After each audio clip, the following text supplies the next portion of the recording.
Hello guys! So, for today's video, mag-isa lang tayo. So, tipid ulam. So, bumili ako sa palengke ng pampano, worth 132 pesos. So, pinahati ko siya ng 4. Why? Para hanggang gabi na siya. Para super tipid talaga. Ito yung binili ko guys. Ito.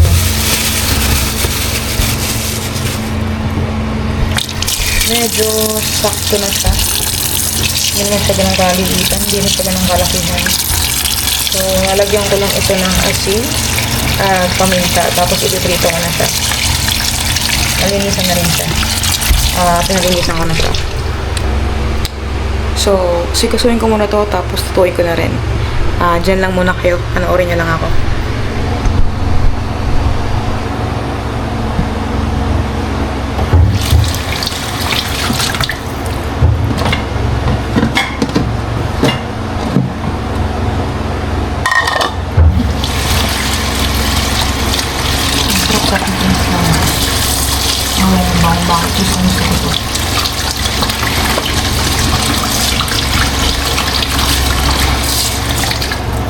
And then, lalagyan natin siya ng asin.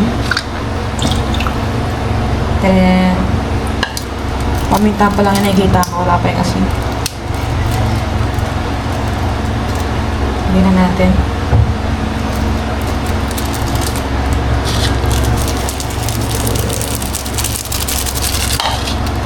Kita ko na yung asin. Lagyan natin ng konting asin. So, i-spread lang natin o lalamasin natin ito para pumantay yung lasa niya.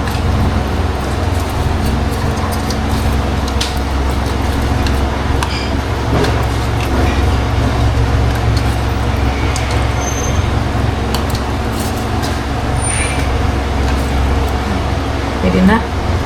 Prito na natin.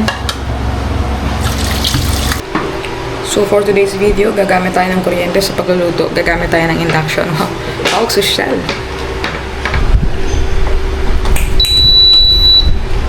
At dito tayo magluluto. Shell, di ba? Non-stick.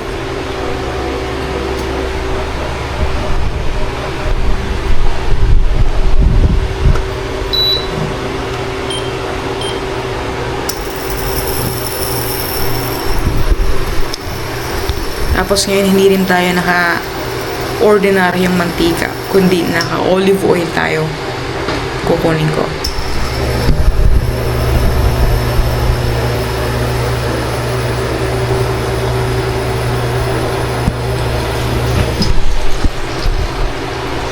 Olive oil. So, kapag mainit na, ilagay na natin yung mantika.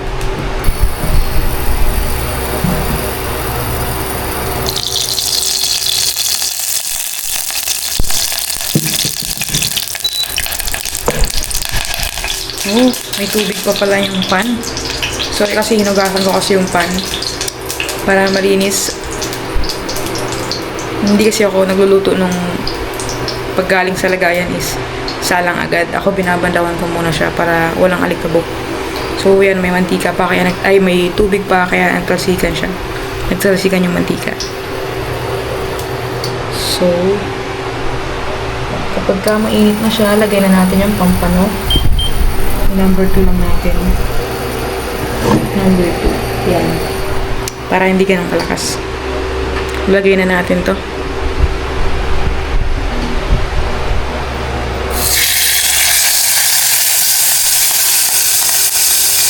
Lagay pa tayo ng isa. Lutuin lang muna natin. Tapos balik rin natin siya after. By the way guys, gumagawa nga rin pala kami ng peanut butter. Ito. Yan yung aming homemade peanut butter. So, mga next vlog ko siguro i-vlog ko siya. Diba? Para yung mga iba is magkaroon na rin yung idea kung paano gumawa ng peanut butter. And magka-idea rin paano mag-business ng peanut butter. So, by the way, ito na siya. Kaya na natin. Balikirin na natin siya. Parang luto na siya eh.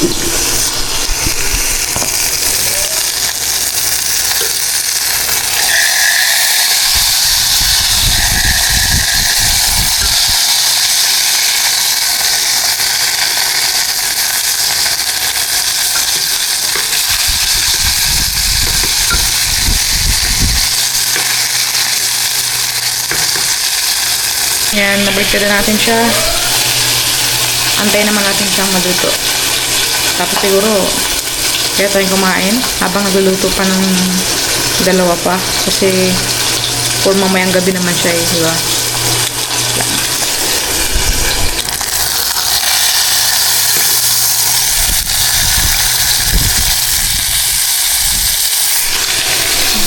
Gusto ko lang lutong-luto siya. Baliktarin ko ulit.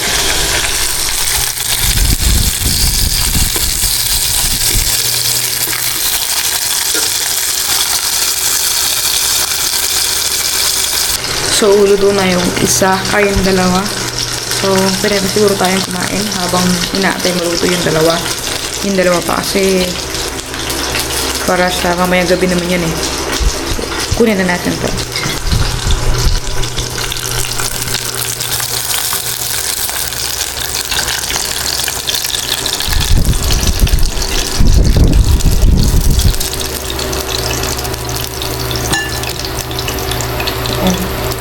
Tapos, ito natin yung dalawa. Ito yung para mamayang gabi.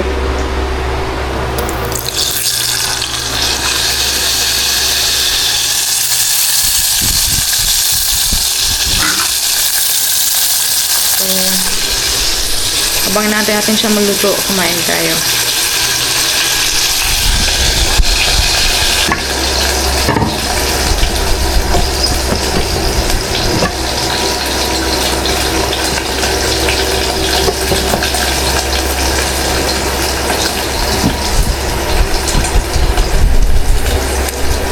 So, nagsandok na ako ng kanin. Tapos, ito na yung ulam, dalawa. So, parang hindi ko maubos yung dalawang ulam. So, siguro isa lang. Tapos, meron akong tabasco. Tapos, magkakamot lang tayo. Okay.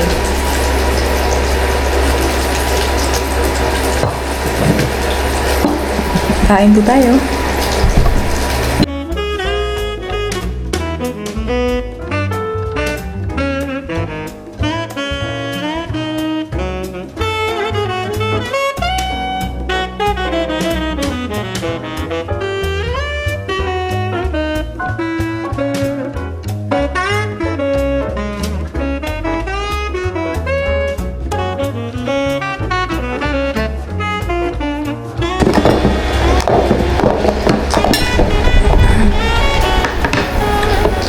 Tapos meron tayong grapes na konti, natira kagabi. Kainin na rin natin.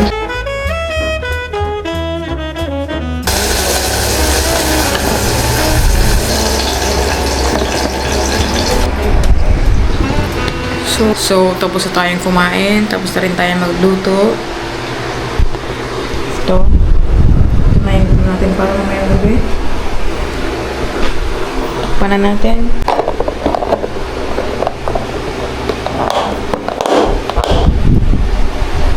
At hugasan na natin itong mga to. Diba? Para malinis. Hindi pwedeng uupo lang pagkatapos kumain. Lalakihin siya natin. Yan yung gawain ko nung nasa office ako.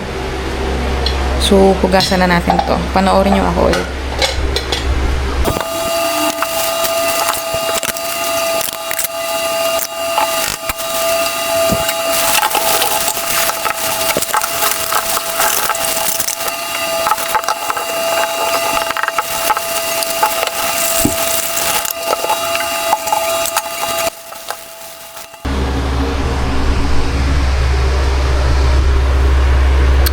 So, ngayon ay tapos na tayo maghugas ng plato.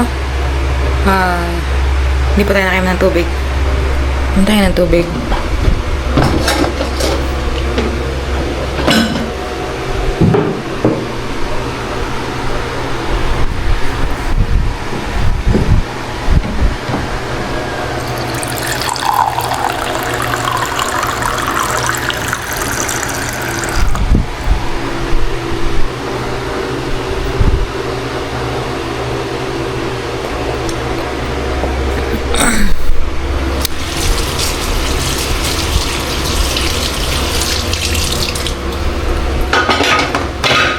So, nakakain na tayo. Naluto na tayo, nakakain na tayo. Hugas na tayo ng plato. Nalinis na yung lababo.